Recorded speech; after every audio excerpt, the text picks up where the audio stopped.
నమస్కారం. లక్ష్మి చెప్పే కథలకు స్వాగతం. వీణులతో వీక్షించటానికి సిద్ధం కండి. ప్రియ సఖులు, ఇప్పుడు మనం ప్రముఖ సీనియర్ రచయిత్రి శ్రీమతి డి కామేశ్వరి గారు రచించిన వాన చినుకులు అనే ఒక చక్కటి కథను విందామండి.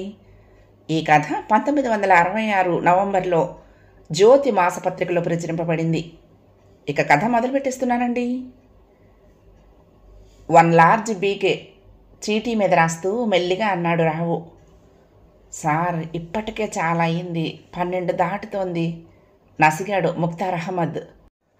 షటప్, నేను చెప్పింది చెయ్యాడించాడు రావు. కౌంటర్లో ముక్తార్ విషాదంగా సానుభూతిగా నవ్వాడు. గోడ మీద స్కర్టింగ్ పైన గ్లాస్ కేసులో ఉమర్ ఖయాం రంగుల పెయింటింగు, గ్లాసు మీద రూపాయి ఒకటి చెక్కబడింది. నన్ను అడగకుండానే, నా ఇష్టం తెలుసుకోకుండానే ఎక్కడి నుంచో ఇక్కడికి నన్ను తోసేశారు. నన్ను అడగనైనా అడగకుండా ఈ లోకం నుంచి ఎక్కడికి గెంటుతారో గెంటేస్తారు. సఖీ, గిన్నె నింపు. ఈ ధూర్తత్వాన్ని మరిపించేందుకు ఇంకొక గిన్నె మధు. ఆ ఇంగ్లీషు పద్యాన్ని గట్టిగా చదివాడు రావు. బారంతా ఖాళీగా ఉంది, ఎక్కడా ఎవరూ లేరు. బారు ముందు ఎత్తైన గుండ్రని స్టూల్ మీద కూర్చుని మరొక గ్లాసు ఖాళీ చేశాడు. ముక్తార్, నీకు పాఠం చెప్తాను, శ్రద్ధగా ఒళ్ళు దగ్గర పెట్టుకొని విను అన్నాడు రావు. సార్, ముక్తార్ ఇలాంటి పాఠాలు చాలామంది దగ్గర విన్నాడు కాబట్టి తన పని తను చేసుకుపోసాగాడు. మన హృదయాలు ఎండిపోయిన నేల లాంటివి, బీటలు తీసేశాయి, ఇక్కడ ఏ మొక్క మొలవదు అన్నాడు రావు. అవును సార్, ముక్తార్ అరలకు తాళాలు బిగుస్తూ పరధ్యానంగా అన్నాడు. ఎప్పుడో 2, 3 వాన చినుకులు పడతాయి, రెయిన్ డ్రాప్స్, చల్లబడుతుంది. హాయ్ హాయ్, ఎంత హాయి. Correct sir. కానీ ఏం లాభం ముక్తార్, మళ్ళీ వాన వెలుస్తుంది, ఎండ కాస్తుంది, నీరు ఇంకిపోతుంది. క్రితం సాయంకాలం పడ్డ చినుకులు ఎక్కడ అణగారిపోయాయో ఎవరికి తెలుసు. అవును సార్, ఏమి మిగలదు సార్. అదే జీవిత రహస్యం ముక్తార్, అర్థమైందా? నవ్వు ఈసారి మార్పు కోసం వన్ ఓల్డ్ స్మగ్లర్ అన్నాడు రావు. ఓల్డ్ స్మగ్లర్ అయిపోయింది సార్. పోనీ బీకే? అంతా పాత స్టాక్ సార్, వాసన బాగోలేదు. ఇడియట్, ఎందుకంటున్నావో నాకు తెలుసు, కానీ నేను ఇంకా గీత దాటలేదు. సర్లే నువ్వో. రావు స్టూల్ దిగాడు 2-3 రౌండ్లు తిప్పి. అప్పుడే వెళ్ళకండి సార్, కాసేపు ఆ సోఫాలో కూర్చోండి. ఇక్కడ కూర్చోను, వరండాలో కూర్చుంటా. వరండాలోకి ఒక సోఫా లాగించాడు ముక్తార్. లైట్ వేయమంటారా సార్? వద్దు, మిగతా లైట్లు కూడా ఆపేయి, చీకటి బాగుంటుంది. బయట వెన్నెలు కురుస్తోంది. గుండ్రంగా తిరిగే ఫౌంటైన్లో ఇంకా నీరు చిమ్ముతున్నాయి. సన్నగా పొడుగ్గా నీటి కొలనులో తెల్లగా మబ్బుల నీడలు కదులుతున్నాయి. ఎక్కడో దూరంగా ఎలక్ట్రిక్ దీపాలు తెల్లని వెన్నెల్లో మచ్చల్లా వేళ్లాడుతూ ఉంటే ఎలక్ట్రిసిటీ వాళ్ళ మీద రావుకి చాలా కోపం వచ్చింది. పాల వెన్నెల్లో ఈ దీపాల అవసరం ఏంటి, అవి ఆర్పొచ్చని వాళ్ళకి ఎందుకు తట్టదో అనుకున్నాడు. ఏమిటో అంత చికాగ్గా ఉంది. దేని మీదో ఎందుకో కోపం. మెదడంతా ఓ చిన్న సంచిలో పడేసి కుట్టేసినట్టుంది. ఆలోచన ఎటూ సాగటం లేదు. బండగా ముద్దుగా తయారైంది. ఓసారి మొహం చిట్లించి పిడికిలితో నుదుటి మీద గట్టిగా రుద్దాడు. దట్టంగా కమ్మిన మంచు పొగ కొద్దిగా విడినట్లయింది. ఆ పొగ మంచు మధ్య మసకమసగ్గా రత్నమాల కనిపించింది. రత్నమాల తలదించుకుని కళ్ళు పైకెత్తి తన వంక బిడియంగా చూస్తోంది. పెదాల మీద మనసులో ఆనందాన్నంతటినీ కురిపించే చిరునవ్వు. అలాగే పరిచయమైంది మొదట క్లబ్బులో ఆమె. చెప్పాను కదా, ఈయనే రావు గారు. మిస్సెస్ మూర్తి పరిచయం చేసింది ఒక రాత్రి 8 గంటలకి. ఏం చెప్పింది మిస్సెస్ మూర్తి? ఆ రహస్యం తెలుసుకోకపోతే ఇక తనకు నిద్ర పట్టదు. అది మాలో రహస్యం, మీరు అడగకూడదు. కొంటిగా నవ్వింది రత్నమాల. మ్యూజిక్ మొదలవగానే మూర్తి భార్య వంక చూశాడు. రాణి మూర్తి వంక, రత్నమాల వంక చూసింది. రత్నమాల రావు వంక, మూర్తి వంక చూసింది. చివరికి మూర్తి అన్నాడు, రావు, రత్నమాలకి నువ్వు కంపెనీ ఇవ్వు, నేను రాణి ఒకసారి ఫ్లోర్ మీదకు పోయేస్తాము. రత్న, రావు గారితో మాటల్లో పడ్డావంటే నిన్ను నువ్వు మర్చిపోతావు, జాగ్రత్త. నవ్వుతూ లేచింది రాణి. రత్నమాల తలదించి కూర్చుంది. మాట్లాడాల్సిన భారమంతా రావు మీదనే వేసి. మీరేం తీసుకుంటారు అడిగాడు రావు. నాకేం వద్దండి. మీకు కావాలా వద్దా అని నేను అడగలేదు, ఏం తీసుకుంటారని అడిగాను. రావు ఆమె కళ్ళల్లోకి చూశాడు. ఆమె కళ్ళు తడబడుతున్నాయి. ఆమె పేదాలు నవ్వుతున్నా ఆ కళ్ళల్లో ఏదో అంతులేని విచారం నీడలా తొంగి చూస్తోంది. కొందరి కళ్ళు ఎప్పుడూ ఇలాగే ఉంటాయి. ఆ కళ్ళంటే రావుకి ఎంతో ఇష్టం. ఆమె సంభ్రమాన్ని మొహమాటాన్ని చూసి జాలిగా నవ్వుకున్నాడు. ఆ తర్వాత తను స్కాచ్ తీసుకుని ఆమెకు కోకోకోలా అందించాడు. ఇష్టం లేనట్లు పుచ్చుకుని పూర్తి చేసింది రత్నమాల. ఆమె కొత్త చోట కొత్త మనుషుల మధ్య ఎమడలేకపోతోంది. చుట్టూ అంతా రకరకాల ప్రాంతాల వాళ్ళు, ఉన్నత ఉద్యోగులు, ఆధునికత ఉట్టిపడే వేషభాషలతో అంతమంది ఆడవాళ్ళు మగవాళ్ల మధ్య ఆ వాతావరణంలో భయంకరమైన ఒంటరితనం ఆమెను బాధిస్తోంది. చూడండి, నేను కొద్దిగా కవిత్వం చెప్తాను, మీకు అదోలా బాధగా ఉంటుంది, కానీ అది బయట పెట్టకుండా నా కోసం చిన్నగా నవ్వండి. ఆమెను కుదిరిపరచడానికి తేలిగ్గా మాట్లాడసాగాడు రావు. మీరు కవిత్వం బాగా రాస్తారని చెప్పింది రాణి. నాకు పొయిట్రీ అంటే చాలా ఇష్టం, చెప్పండి, నాకే బాధ లేదు అంది. నేను కవిత్వం చెప్తానంటే పారిపోకుండా నిలబడ్డ వాళ్ళు మీరొక్కరు కనిపించారు, సంతోషం. చూడండి, ఈ మనుషులంతా ఎవరో గొప్పవాళ్ళని, మీకన్నా పై మెట్టని అనుకోకండి. అంతా ఒకటే, ఖాళీ మనుషులు, బుట్టబొమ్మలు, గెడ్డి కుక్కిన సంచులు, తడారిన మన గొంతుకలు చేసే శబ్దాలు, గాజు గొట్టాల్లోని గాలి కూతల్లా, పగిలిన పెంకుల మీద ఎలుక కాళ్ల చప్పుళ్ళ, అర్ధరహితమైన ధ్వనులు, ఆకారాల్లేని రూపాలు, కదల్లేని శక్తులు. మీరు ఇలియటివి అప్పచెప్తున్నారు, దొంగని పట్టినట్లు సంతోషపడింది రత్నమాల. ఓ, మీకు కవిత్వ అభిరుచి కాకుండా ప్రవేశం కూడా ఉందన్నమాట. ఎంతవరకు చదివారు అడిగాడు రావు. బిఏ అండి. మళ్ళీ సిగ్గుపడసాగింది. మీ మొహమాటం బిడియం తగ్గించాలని నేను ఎదవుతూ ఉంటే మీరు అలా ముడుచుకుపోతారేం? ఇక్కడికి వచ్చే మనుషులు ఆనందించాలని, కొన్ని గంటలు తమను తాము మర్చిపోవాలని వస్తారు. ఇక్కడ కూడా మన అంతరాలు, హోదాలు, తేడాలు అన్నీ గుర్తుంచుకొని బిగుసుకుపోతే ఇంకెలా? రండి, డ్యాన్స్ చేద్దాం అన్నాడు. నాకు అసలు బొత్తిగా డ్యాన్స్ రాదండి, ఎప్పుడూ చూడలేదు కూడా తడబడింది.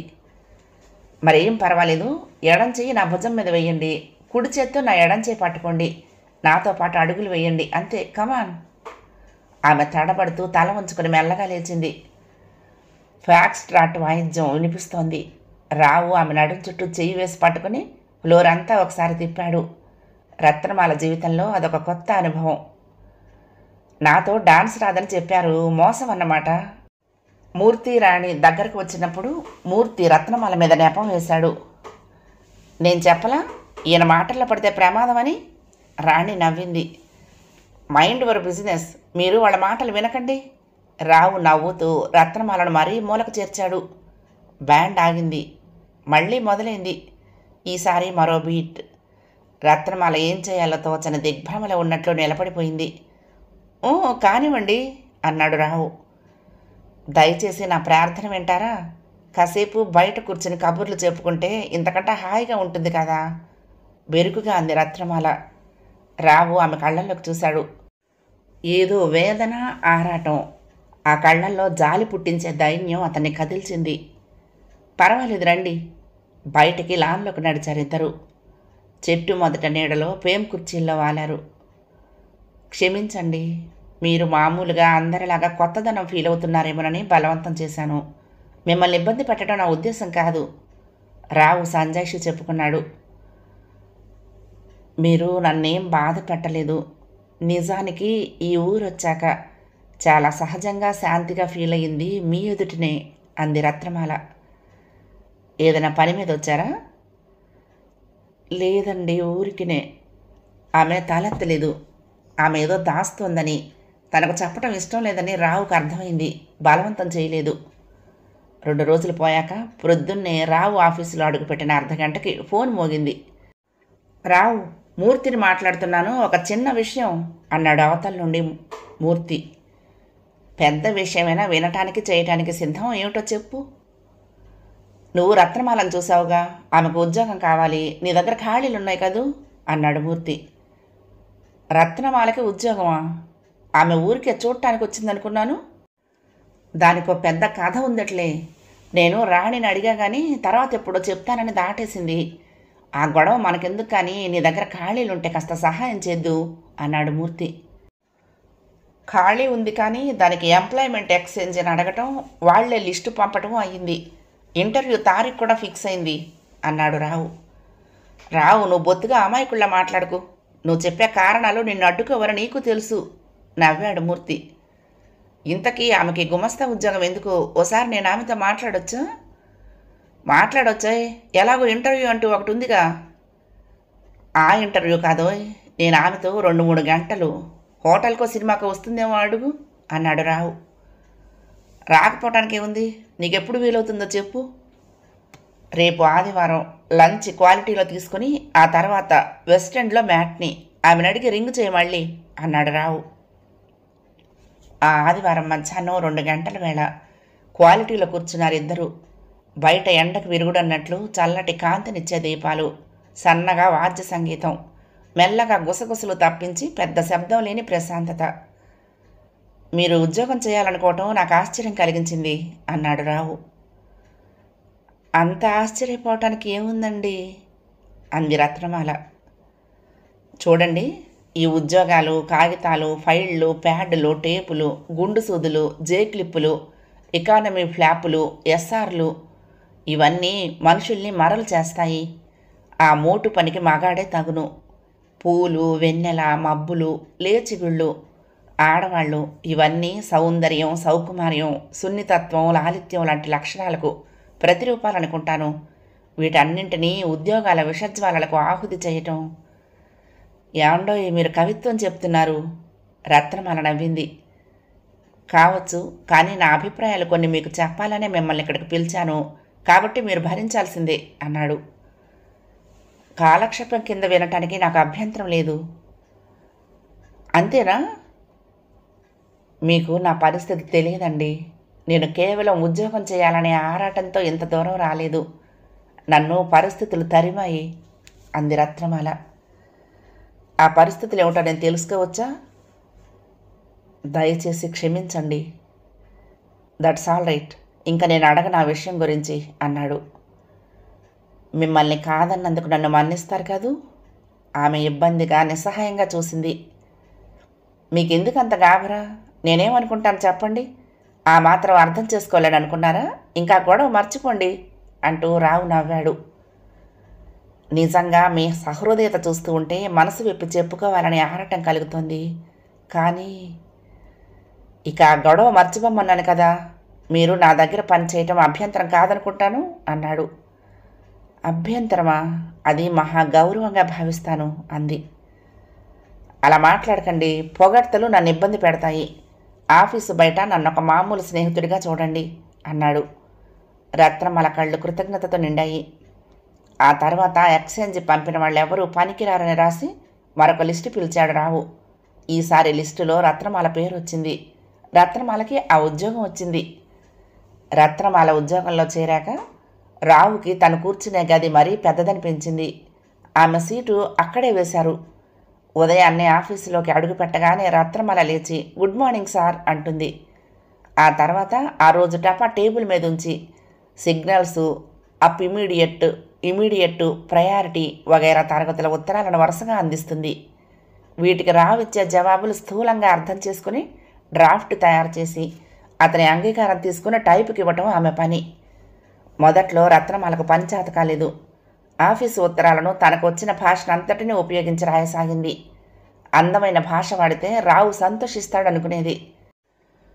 ఆఫీసు ఉత్తరాల్లో కావలసింది అందమైన మాటలు కావు, స్పష్టంగా తేలిగ్గా అర్థమయ్యే మాటలు. అది దృష్టిలో ఉంచుకోండి. మన స్టైల్ వేరే చోట వాడుకుందాం. ఒకసారి రావు చెప్పాక ఆమె మారింది. అతని శక్తి సామర్థ్యాల మీద ఆమెకు గొప్ప గౌరవం కలిగింది. మొదట ఆమె అక్కడ కూర్చోవటం రావు ఆలోచనల్లో విడవకుండా వెంటాడింది. క్రమేపీ ఆమె ఉనికికి అలవాటు పడ్డాడు అతను.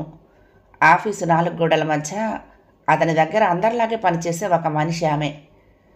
2 నెలలు గడిచాయి.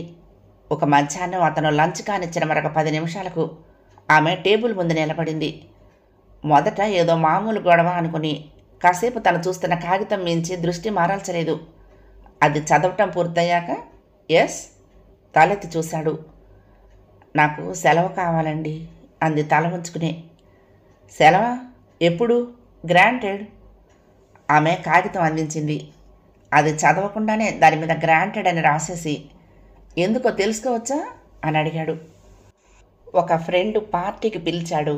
మధ్యాహ్నం వెళ్ళాలి. కొంచెం ఆఫీసు నుండి తొందరగా వెళ్తే కానీ కుదరదు. ఎవరా ఫ్రెండు? పార్టీ ఎన్నింటికి? ఏం పార్టీ? ఎక్కడా? క్షమించండి, మరీ వ్యక్తిగతమైన ప్రశ్నలు అడుగుతున్నట్టున్నాను అన్నాడు. అతను ఒక కాలేజీ స్టూడెంట్. కొన్నాళ్ల క్రితం పరిచయం అయింది. పేరు శ్యామ్ సుందర్. అతను కాలేజీలో దేనికో ఎన్నికయ్యాడు. అందుకు వాళ్ళ స్నేహితులందరినీ పిలుస్తూ నన్ను పిలిచాడు. 4:30కి ఫోటో, 5 నుంచి 6 దాకా పూనం రెస్టారెంట్లో రిఫ్రెష్మెంట్స్, ఆ తర్వాత ఎంపైర్లో సినిమా. మీకు కావలసిన వివరాలన్నీ ఇచ్చాననుకుంటాను. రత్నమాల నవ్వింది వేళాకోళంగా. కావలసిన దానికన్నా ఎక్కువే ఇచ్చారు. కాగితం ట్రేలోకి విసిరి పక్కకు చూశాడు రావు. అతను నవ్వకపోవటం ఆమెను బాధ పెట్టింది. అక్కడే నిలబడింది. మీరు వెళ్ళొచ్చు, ఇంకా నిలబడ్డారేం? అతడు మిగతా కాగితాలేవో చూస్తూ అన్నాడు. ఆ ముభావానికి కారణం తన ప్రవర్తన వల్ల కలిగిన అయిష్టతో, లేక అతని పని బరువో తేల్చుకోలేక మరి 2 నిమిషాలుండి థ్యాంక్ యూ సార్ అని వెళ్ళిపోయింది రత్నమాల. ఆమె వెళ్ళగానే కాగితాలన్నీ దూరంగా నెట్టి వెనక్కు తోసి నిర్లిప్తంగా గోడకేసి చూశాడు. ఆమె ఎదుట తన అయిష్టతను అంత స్పష్టంగా ఎలా వెలిబుచ్చాడు?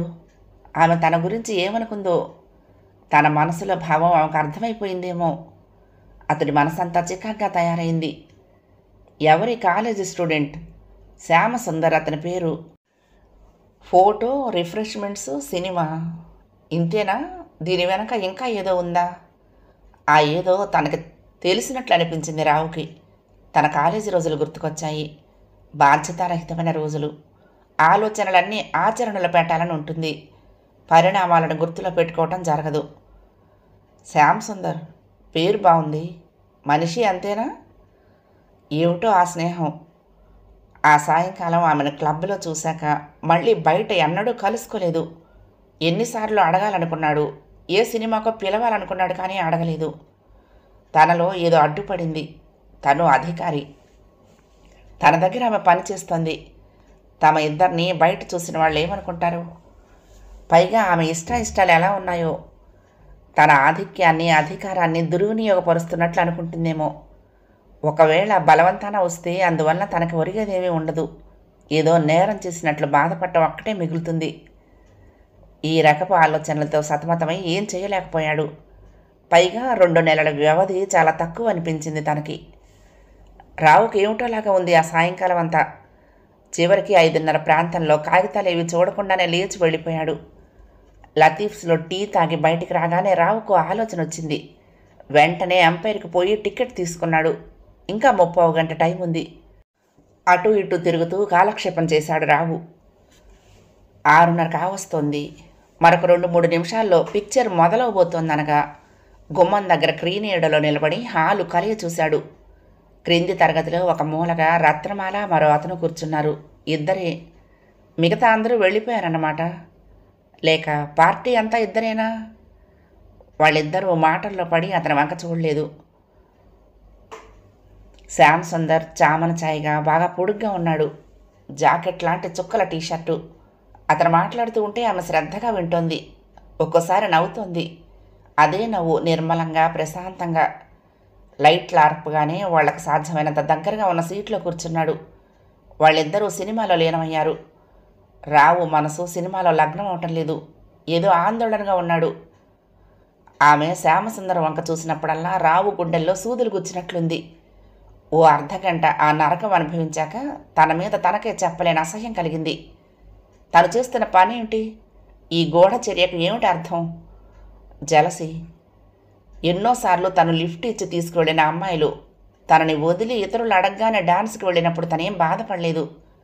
పైగా అలాంటి బాధలు, ఆ భావాలు అనాగరికంగా, సభ్యతా సంస్కారాలు లేని వాళ్ళ మనఃప్రవృత్తిలాగా అనుకునేవాడు. ఇప్పుడు తనలో ఈ పసితనం ఏంటి?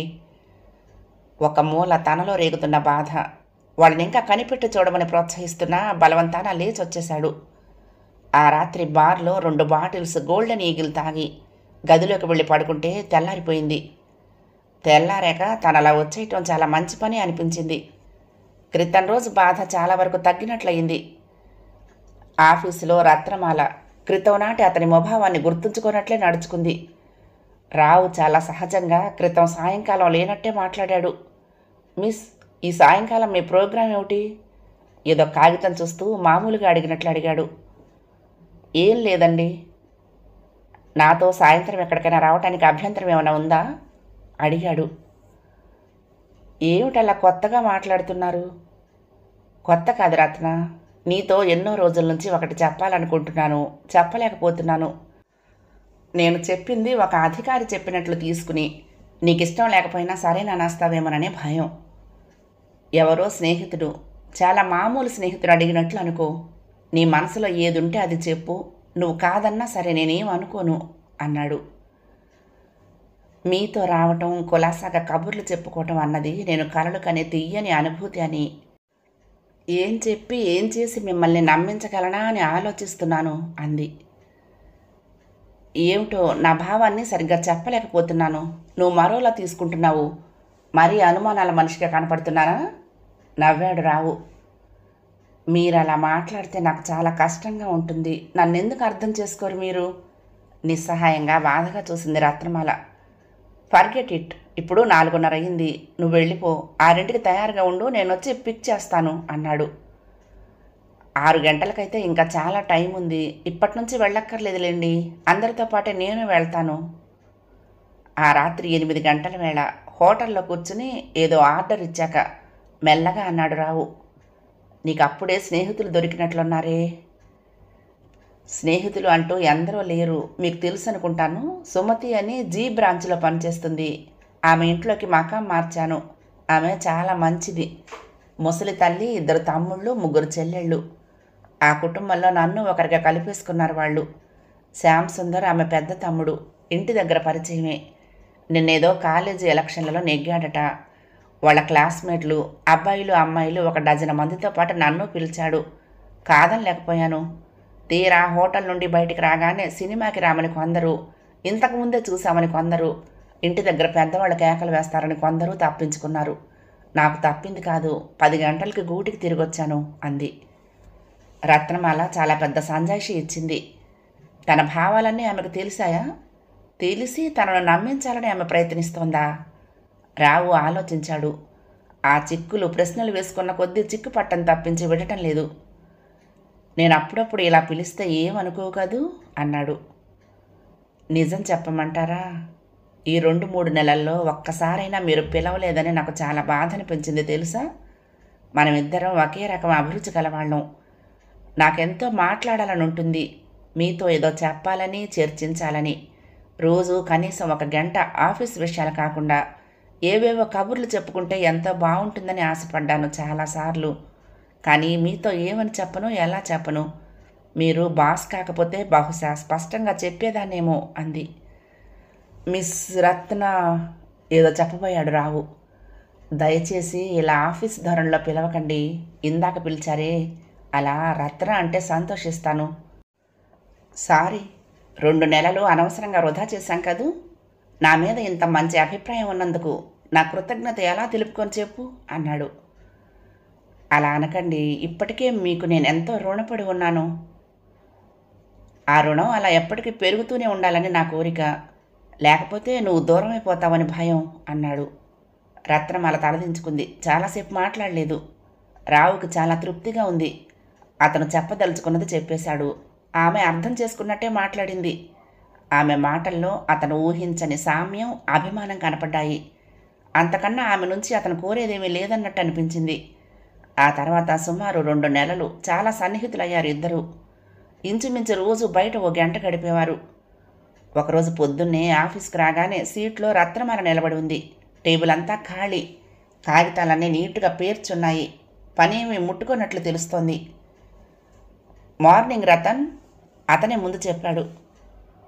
గుడ్ మార్నింగ్ సార్, బొంగురు గొంతుతో తలెత్తకుండానే అంది. ఏమిటి ఆలోచన? టేబుల్ దగ్గరే నిలబడి అడిగాడు. చేతి కింద దాచిపెట్టిన గులాబీ రంగు కాగితం ముందుకు తోసింది. అది టెలిగ్రామ్. విప్పి చూశాడు రావు. జరిగింది మర్చిపో, నీ ఇష్టమే జరుగుతుంది. అమ్మ చావు మంచం మీద ఉంది, వెంటనేరా నాన్న అనుంది దానిలో. ఏమిటిది? మొహం చిట్లించాడు రావు. ఆమె ఇంట్లో నుంచి ఎందుకు వచ్చేసిందో, ఉద్యోగంలో ఎందుకు చేరిందో అతను మళ్ళీ ఎప్పుడూ అడగలేదు, ఆమె చెప్పలేదు. రత్నమాల ఇంకా తల వంచుకునే ఉంది, మాట్లాడలేదు. ఇంటి దగ్గర తగువ పెట్టుకుని వచ్చేసావా? నాతో ఎన్నడూ చెప్పలేదే, అసలు గొడవ ఏమిటి అడిగాడు. నన్నిప్పుడు ఏమీ అడగకండి, చెప్పగలిగే స్థితిలో లేను. మరొక 2 గంటల్లో బండి ఉంది, నేను వెళ్ళాలి.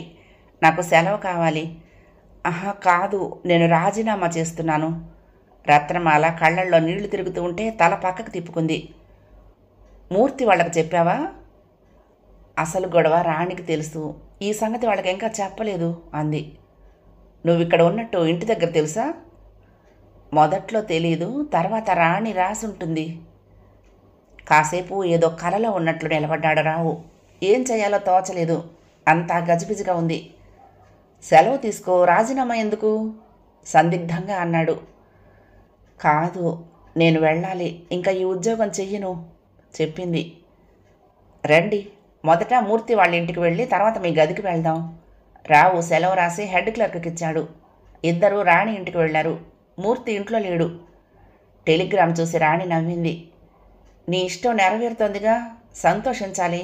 అంత బాధగా చూస్తావేం? అమ్మ చావు మంచం ఎక్కడో నిజం అనుకుంటున్నావా వెర్రి పిల్ల? నువ్వు వెంటనే వస్తావని అలా చిన్న అబద్ధం ఆడుంటారు అంతే అనునయంగా అంది. అంతేనంటావా? అనుమానంగా అడిగింది రత్నమాల. అవును, నాకు అలాగే అనిపిస్తుంది. ఇంతవరకు నాకు ఐడియా రానే లేదు, రావు కూడా చెప్పాడు. ఏమైనా నేను వెళ్ళాలి. Best luck. స్టేషన్కి వెళ్ళేటప్పుడు ఇలా రండి, నేను వస్తాను. ఈ లోపల నేను తయారవుతాను. అట్టే టైం ఉన్నట్లు లేదు, తొందరగా అంది రాణి. కొద్దిసేపటికి గార్డు ఏలు వేశాడు. రైలు కూసింది. రత్నమాల నీళ్లు చిందిన కళ్ళతో రావుకి బాగా పరిచయమైన చూపుతో చేతులు జోడించి అతనికేసి చూసింది. మీ రుణం ఎప్పటికీ తీర్చుకోలేను, గొంతు జీరబోగా కృతజ్ఞతాభావంతో అంది. డోంట్ బీ సిల్లీ అన్నాడు రావు మెల్లగా రత్నమాల చెయ్యి నొక్కి విడిచిపెడుతూ. రైలు కదిలింది. రత్నమాల వెళ్ళిపోయింది. ఇంటికి తిరిగి వచ్చేదాకా రావు ఏమీ మాట్లాడలేదు. కాసేపు మా ఇంట్లో కూర్చోకూడదు? ఎలాగూ సెలవు పెట్టినట్టున్నారుగా, ఇప్పుడు ఇంకా ఇంటికి వెళ్ళి ఏం చేస్తారు? ఇవాళ ఇక్కడే భోంచేసి వెళ్దురు గాని కారు దిగే ముందు నవ్వుతూ అడిగింది రాణి. అంతకన్నా ఇంకేం కావాలి? దిగాడు రావు. ఇద్దరూ లోపలికి నడిచారు. ఇంతకీ రత్నమాల ఇంట్లో నుంచి ఎందుకు వచ్చేసింది, ఏమా కథ అడిగాడు. ఆమెనే అడగలేకపోయారా? అడిగాను ఒకసారి, చెప్పలేదు. ఆఖరణ ఇవాళ మళ్ళీ అడిగాను, మిమ్మల్ని అడగమంది అన్నాడు. కథేమీ లేదు, చాలా మామూలు సమస్య. రాణి కళ్ళు పెదాలు కొంటిగా నవ్వుతున్నాయి. ఏమిటది? ముందు కాఫీ తాగండి, తర్వాత విందురు కాని తాపీగా. రాణి కాఫీ కల్పించింది. రావులో ఉత్కంఠ ఎక్కువైంది. కథేమీ లేదు. అనగనగా ఒక అమ్మాయి, ఆ అమ్మాయి వాళ్ళ బావ చిన్నప్పటి నుండి ఒక కంచంలో తిని ఒక మంచంలో పడుకుని పెరిగారు. ఇద్దరూ కలిసి చదివారు. ఇద్దరూ ఒకరినొకరు ఎంతో అభిమానించుకుని ప్రేమించుకున్నారు. ఇద్దరూ రంగురంగుల కలలు కన్నారు వాళ్ళ భావి జీవితాన్ని గురించి. ఆ అబ్బాయి ఈమెతో పాటే చదువు మానేసి ఉద్యోగం చూసుకున్నాడు. గారాల ఏకైక ముద్దుల కుమార్తెకు, చదువుకున్న అమ్మాయికి, ఇంకా పెద్ద చదువులు పెద్ద ఉద్యోగాలు ఉన్న అబ్బాయిని చూశాడు అమ్మాయి నాన్న. అమ్మాయి వాదించి ఏడ్చి రాగాలు పెట్టినా వాళ్ళ నాన్న వినకపోవటంతో అది భరించలేక స్నేహితురాలి దగ్గరకు వచ్చి ఆశ్రయం కోరింది. అక్కడ ఒక దొరగారు ఆమెకు ఉద్యోగం ఇచ్చారు. ఈలోగా స్నేహితురాలు ఇంటికి నీతి బోధ చేస్తూ ఉత్తరం రాసింది. వాళ్ళ నాన్న మనసు కరిగింది. టెలిగ్రామ్ ఇచ్చి కూతుర్ని ఇంటికి పిలిపించుకున్నాడు. ఆ అమ్మాయి కలలు పండాయి. ఇవాళో రేపో వాళ్ళ బావను పెళ్లి చేసుకుని మురిసిపోతుంది. కథ కంచికి. మంచి బహుమతి ఏదైనా కొని తయారుగా ఉంచుకోండి పంపించటానికి. తను చెప్పిన మాటలు అందానికి ఆ నేర్పుకి మురిసిపోతున్నట్లుగా నవ్వింది రాణి. మరొక 10 నిమిషాలు ఎలాగో కూర్చుని, క్షమించండి, ఇంకోసారి ఎప్పుడైనా వస్తాను అని లేచాడు రావు. రాణి ఏమిటేమిటో చెప్పి అతన్ని ఆపాలని శతవిధాలా ప్రయత్నించింది. కానీ రావు వినిపించుకునే స్థితిలో లేడు. ఎలానో ఎక్కడి నుంచో తనకు తెలియకుండా అకస్మాత్తుగా వచ్చి కొద్ది రోజులు తనని మురిపించి వచ్చినట్లే అంత తేలిగ్గానే వెళ్ళిపోయింది. ఆమె కోసం తనకింత ఆరాటం ఆందోళన ఎందుకు? తనను తను మర్చిపోయాడు. మొదట్లో జాలి, సానుభూతి, తర్వాత దయ, అభిమానం, మధ్యలో అసూయ, చివరికి మమత, అనురాగం. ఎన్నో రకాల అనుభూతులు తనను వశం చేసుకున్నాయి. ఈ లక్షణాలను ఏమనాలి? ఇంత తేలిగ్గా ఈ ఇంద్రజాలంలో ఎలా పడ్డాడు? వాన చినుకులు భూమిని శూలాల్లా గుచ్చుతాయి. మచ్చపడుతుంది, మరుక్షణంలో ఇంకిపోతుంది. మహా అయితే గుంట పడచ్చు. కానీ ఈ గుర్తులు ఎంతకాలం ఉంటాయి? ఈ సంఘటనలు, వాటి జ్ఞాపకాలు అంతే. ఎప్పటికో అప్పటికి అన్నీ మట్టి కొట్టుకుపోతాయి. తనెందుకింత వ్యధపడటం? వాచ్మ్యాన్ కర్ర నేల మీద చేస్తున్న చప్పుడికి పూర్తిగా మెలకు వచ్చింది రావుకి. ఒక్కసారి కళ్ళు గట్టిగా చికిలించి చూశాడు. బయట పండు వెన్నెల కురుస్తోంది. దూరంగా హెడ్డింగ్ దగ్గర తెల్లటి పూలు విచ్చి మెరుస్తున్నాయి. వలయాలు చుట్టుతున్న ఫౌంటైన్లు ఆగిపోయాయి. పెట్టేదో అరిచింది. I am a bloody fool, గట్టిగా అనుకుని లేచాడు రావు. వాచ్మ్యాన్ సెల్యూట్ చేశాడు. కథ సమాప్తం. ప్రియ సఖులు, ఈ కథ మీకు నచ్చితే తప్పకుండా లైక్ చేయండి, షేర్ చేయండి, కామెంట్ చేయండి, సబ్స్క్రైబ్ చేసుకుని నన్ను ఎంకరేజ్ చేయండి. ఉంటానండి. ప్రేమతో లక్ష్మి, కృష్ణా తీరం, దుర్గమ్మ సన్నిధానం. నమస్తే.